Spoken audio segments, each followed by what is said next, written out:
ሰላም ሰላም የተወደዳችሁ ቅዱሳን በያላችሁበት ከእግዚአብሔር አብ ከአባታችን ከጌታችንም ከኢየሱስ ክርስቶስ ጸጋና ሰላም ለሁላችሁ ይሁን። ይህ የጸጋ መገቦት አገልግሎት የዩቲዩብ ቻናል ነው። ለዚህ የዩቲዩብ ቻናል አዲስ ሆናችሁ ሰብስክራይብ፣ ሼር በማድረግ እንድትከታተሉኝ በጌታ ፍቅር ጠይቃለሁ። በዚህ የዩቲዩብ ቻናል ላይ ዘወትር ማገለግላችሁ እኔ ወንድማችሁ ዮናስ በድል ነኝ። ከዚህ ቀደም እንግዲህ ስለ እምነት ተከታታይ ትምህርት ጀምረን ነበር። ክፍል 1 እና ክፍል 2ን ተምረናል። ዛሬ ደግሞ ክፍል 3ን ይዤላችሁ ወደ እናንተ መጥቻለሁ። ከዚህ ቀደም ክፍል 1 ላይ እምነት በሶስት አይነት መንገድ እንደምንመለከተው ተምረናል። ከቃሉ አንፃር፣ ከስጦታው አንፃርና ከተስፋ አንፃር እንዴት መመልከት እንዳለብን ክፍል 2 ድረስ ተምረናል። ከቃሉ አንፃር ለእግዚአብሔር ቃል መታዘዝ ብለን ተምረናል። ከስጦታው አንፃር ደግሞ እምነት ማለት መቀበያ እንደሆነ ተምረናል። ዛሬ ደግሞ ከተስፋ አንፃር በተስፋችን ላይ ያለ እርግጠኝነት ነው በሚለው ሐሳብ የተወሰነ ሐሳብ እንመለከታለን። እንግዲህ እምነት ማለት በተስፋችን ላይ ያለ እርግጠኝነት ነው ስንል ምን ማለታችን ነው? በኤፌሶን መጽሐፍ ምዕራፍ 2 ከቁጥር 5 ላይ መጽሐፍ ቅዱሳችን ስለ መዳናችን ሲናገር እንደዚህ ይላል። ኤፌሶን መጽሐፍ ምዕራፍ 2 ቁጥር 5 ከወደደን ከትልቅ ፍቅሩ የተነሳ በበደላችን ሙታን እንኳን በሆንን ጊዜ ከክርስቶስ ጋር ሕይወትን ሰጠን፣ በጸጋ ድናችኋል ይለናል።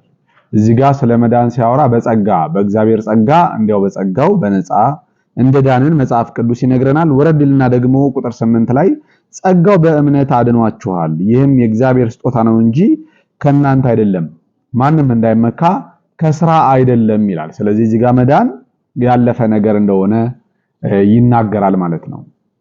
መዳን ያለፈ ነው። በክርስቶስ ሞትና ትንሣኤ የተሰራ ስራ ነው። እኔና እናንተ ባመንን ቅጽበት የተቀበልነው ውዱና የነፃው ስጦታችን ነው። እንግዲህ በሮሜ መጽሐፍ ምዕራፍ 6 ቁጥር 24 ላይ ሲናገር የኃጢአት ደመወዝ ሞት ነው፣ የእግዚአብሔር የጸጋ ስጦታ ግን በክርስቶስ ኢየሱስ በኩል የዘላለም ሕይወት ነው ይላል። ስለዚህ ይሄ መዳን ይሄ የዘላለም ሕይወት በነፃ የተሰጠን በጸጋ የተቀበልነው ነው ማለት ነው። በሁለተኛ ጢሞቴዎስ መጽሐፍ ምዕራፍ 1 ቁጥር 9 ላይ ያዳነን በቅዱስም አጠራር የጠራን እግዚአብሔር ነውና ይላል። ያዳነን በቅዱስም አጠራር የጠራን። ስለዚህ ያዳነን ሲል ስላለፈ ነገር ነው እየተናገረ ያለው። ስለዚህ መዳን በመጽሐፍ ቅዱሳችን ላይ የተረጋገጠልን ወይም ደግሞ እርግጠኞች እንድንሆን በእምነት በኩል የተቀበልነው የጸጋ ስጦታ እንደሆነ መጽሐፍ ቅዱስ ይነግረናል። ስለዚህ ታዲያ መዳን ያለፈ ነገር ከሆነ መጽሐፍ ቅዱስ ድናችኋል ያዳናችሁ እያለ መጽሐፍ ቅዱስ የሚነግረን ከሆነ እንደገና ደግሞ ተቃራኒ በሚመስል መንገድ ደግሞ መዳንን ወደፊት አድርጎ በመጽሐፍ ቅዱሳችን ላይ የሚናገርበት የመጽሐፍ ቅዱስ ክፍል አለ። ሮሜ መጽሐፍ ምዕራፍ 5 ከቁጥር 8 ጀምሮ ያለውን አነብላችኋል። ከቁጥር 10 ጀምሮ ያለውን አንብብላችሁ። ሮሜ መጽሐፍ ምዕራፍ 5 ከቁጥር 10 ይልቁንም እንግዲህ አሁን በደሙ ከጸደቅን በእርሱ ከቁጣው እንድናለን። ይልቁንም እንግዲህ አሁን በደሙ ከጸደቅን በእርሱ ከቁጣው እንድናለን ይላል። እዚህ ጋር መዳንን ወደፊት እንደሆነ ወይም ደግሞ ወደፊት የሚከናወን እንደሆነ ደግሞ እዚህ ጋር በሌላ የመጽሐፍ ቅዱስ ክፍል ላይ ሐዋርያው ጳውሎስ ይናገራል። ይቀጥልና ቁጥር 10 ላይ ጠላቶች ሳለን ከእግዚአብሔር ጋር በልጁ ሞት ከታረቅን ይልቁንም ከታረቅን በኋላ በሕይወቱ ደግሞ እንድናለን ይለናል። እዚህ ጋር ከቁጣው እንድናለን በሕይወቱ ደግሞ እንድናለን ብሎ መዳንን ወደፊት እንደሆነ መጽሐፍ ቅዱሳችን ያስረዳናል ማለት ነው። ስለዚህ ምን ለማለት ነው? በአንድ ስፍራ ድናችኋል፣ ያዳነን በጸጋ ድናችኋል፣ ጸጋው በእምነት አድኗችኋል እያለ መጽሐፍ ቅዱስ ይነግረናል። ወይም ደግሞ ከዚህ በፊት በክርስቶስ ባመንን ቅጽበት እንደዳንን መጽሐፍ ቅዱስ ይነግረናል፣ ጸጋው በእምነት አድኗችኋል ስለሚል። በሌላ ስፍራ ደግሞ ትድናላችሁ ይለናል መጽሐፍ ቅዱስ። ስለዚህ ይሄንን ሐሳብ ግልጽ ለማድረግ ነው ዛሬ ይሄንን ትምህርት ማስተምረው። ምክንያቱም አንድ ቦታ ድናችኋል፣ ወደ የሆነ ቦታ ደግሞ ትድናላችሁ ሲል ስለተለያየ መዳን እያወራ አይደለም መጽሐፍ ቅዱስ። በመጽሐፍ ቅዱሳችን ውስጥ ከክርስቶስ ሞትና ትንሣኤ ጋር በተያያዘ የተለያየ መዳን የለም። በእርግጥ መዳን በተለያየ መንገድ ተጠቅሶ እናገኛለን። ለምሳሌ ሴት ልጅ በመውለድ ትድናለች ይላል። እንዲሁም ደግሞ ጢሞቴዎስን ይህንን ብታደርግ ራስና ሚሰሙን ታድናለህ ይላል። ይሄ የሚያወራው ስለ ዘላለም ሞትና ከእግዚአብሔር ቁጣ ስለመዳን አይደለም። በሌላም ስፍራ ይህንን ከሚያል ሞት አዳንን ይላል። ያው በታላቅ የሞት ድምጽ ሰምተው እንደነበረ ጳውሎስ ይናገራል። የሞትን ድምጽ ሰምተን ነበር ብሎ ተናግሯል። በመከራ ውስጥ በእስር ቤት ውስጥ ሆኖ ማለት ነው። ነገር ግን ይህን ከሚያልሞት አዳንን ይላል። በሌላም ስፍራ ደግሞ አፍሮዲጦ ለሞት እንኳን ቀርቦ ነበር ጌታ ማረው ይላል። ስለዚህ መዳን ስንል ከምንድን ነው መዳን? አሁን እያወራን ያለነው መዳን ስለምን መዳን ነው? ምክንያቱም በተለያየ ስፍራ ላይ መዳን ከተለያየ ነገር መዳን እንዳለ ይነግረናል። እና ድናችኋል፣ ትድናለህ፣ ትድናለች ወይም ደግሞ ይህን ለሞት ቀርቦ ነበር ግን ጌታ ማረው አዳነው ሲል ሁሉንም ከዘላለም ሞት ጋር ወይም ደግሞ ከእግዚአብሔር ቁጣ ጋር ማያያዝ የለብንም። እነኚህ መዳኖች ከተለያየ አንገል አንፃር ወይም ደግሞ ድነሃል ወይም ድነሻል ስትባይ ወይም ደግሞ ስንባል ከምንድን ዳን ነው ብለን መጠየቅ ይጠበቅብናል። አሁን እያወራን ያለነው መዳን ግን ስለ አንድ ተመሳሳይ መዳን ነው። ድናችኋል፣ ጸጋው በእምነት አድኖናል፣ ያዳነንን ሲል እንዲሁም ደግሞ ከቁጣው እንድናለን በህይወቱም እንድናለን ሲል ስለተለያየ መዳን እየተናገረ አይደለም። ስለ አንድ መዳን ነው የሚናገረው መጽሐፍ ቅዱስ። ስላለፈ መዳን ስናወራ በእምነት ነው። ከዚህ በፊት በክርስቶስ ኢየሱስ የተሰራው ስራ አለ። እሱን ስናምን በዛ ስራ እኛ ድነናል ብለን እናምናለን። ስለሚመጣ መዳን ስናወራ ደግሞ በተስፋ ነው። የትኛውን መዳን? ያንኑ መዳን በተስፋ በሮሜ መጽሐፍ ምዕራፍ 8 ቁጥር 24 ላይ ያለውን ላንብብላችሁ ይህን ሐሳብ ግልጽ ለማድረግ በተስፋ ድነናልና ነገር ግን ተስፋ የሚደረግበት ነገር ቢታይ ተስፋ አይደለም። የሚያየውንማ ማን ተስፋ ያደርገዋል? የማናየውን ግን ተስፋ ብናደርግ በትዕግስት እንጠባበቃለን ይላል። መዳናችንን ምን ያደርገዋል? ተስፋ ያደርገዋል። እዚህ ጋር ድነናል ለምንለው ስለ ወደፊት መዳን ከሆነ በተስፋ ነው። ባጭሩ በእምነት ድነናል የምንለውን ነው። በአካል ትድናላችሁ የሚለን የሆነ ጊዜ ጸጋ በእምነት አድኖናል አልፏል። ባመንበት ቅጽበት በተስፋው መንፈስ በመንፈስ ቅዱስ ታትመናል። ኤፌሶን 1:13 ላይ እንደሚናገረው የእውነትን ቃል ይሁን የመዳናችሁን ወንጌል ሰማችሁ ደግሞ በክርስቶስ አመናችሁ እንዲሁም ደግሞ በተስፋው መንፈስ በመንፈስ ቅዱስ ታተማችሁ ይለናል። በታተምንበት ጊዜ ድነናል ማለት ነው። ነገር ግን ይሄ ድነናል የምንለው መዳን ግን አካል አልለበሰም። ለምን? የማናየውን ነው ተስፋ የምናደርገው። ቢታይማ ተስፋ አይደለም ይለናል። የትኛው? ይሄ አሁን በእምነት የተቀበልነው መዳን ወደፊት ደግሞ በአካል የሚገለጠው መዳን እሱ አሁን ተስፋ ነው። ስለዚህ ይሄ መዳን በእምነት ድነናል ስንል ስላለፈ መዳን ነው። በእምነት ነው ድነናል የምንለው እንጂ በአካል አይደለም። ምክንያቱም ይሄ አሁን በእምነት ድነናል የምንለውን መዳን በአካል የምንድንበት ጊዜ አለ። መቼ ነው በአካል የምንድነው ካላችሁኝ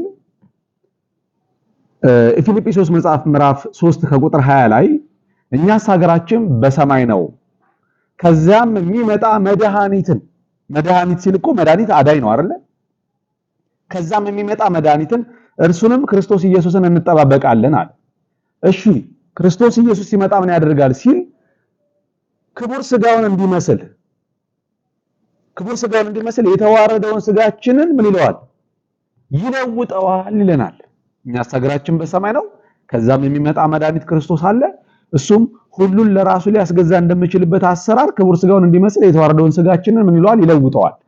ስለዚህ አሁን ክርስቶስ ኢየሱስ ሲመጣ ሰውነታችንን ይለውጠዋል። ሰውነታችንን በሚለውጥበት ጊዜ በአካል እንድናለን ማለት ነው። በእምነት ድነናል ብለን እርግጠኞች የነበርንበትን መዳን በእምነት ሆነናል ብለን ያመንነውን በእምነት የቆጠርነውን ነገር ክርስቶስ ኢየሱስ ሲገለጥ ተስፋ አድርገነው ስለነበረ ክርስቶስ ኢየሱስ ሲገለጥ የሰውነታችንን ቤዛ የሆነው ልጅነትን ይሰጠናል ማለት ነው። ወይም ደግሞ ሰውነታችን ቤዛነቱን የገዛን ጊዜ ይቀበላል።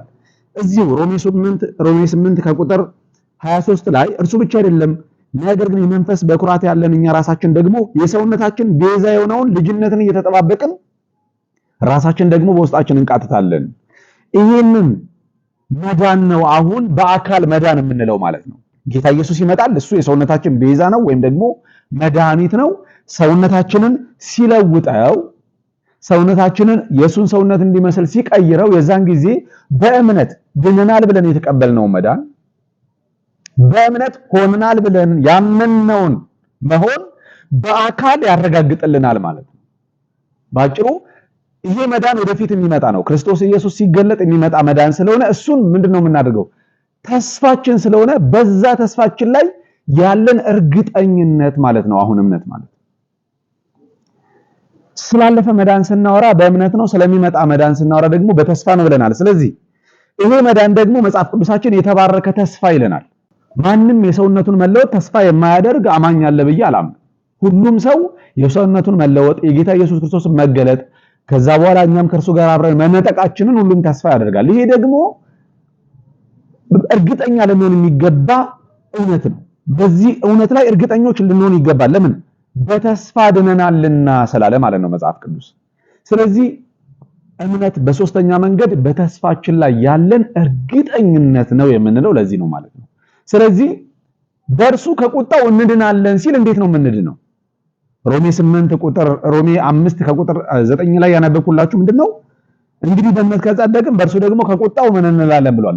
እንድናለን ብሎናል አይደል? ስለዚህ ወደፊት ከቁጣው እንድናለን ሲል ተሰሎንቄ መጽሐፍ አንደኛ ተሰሎንቄ መጽሐፍ ምዕራፍ 1 ቁጥር 9 ላይ እንደዚህ ይላል።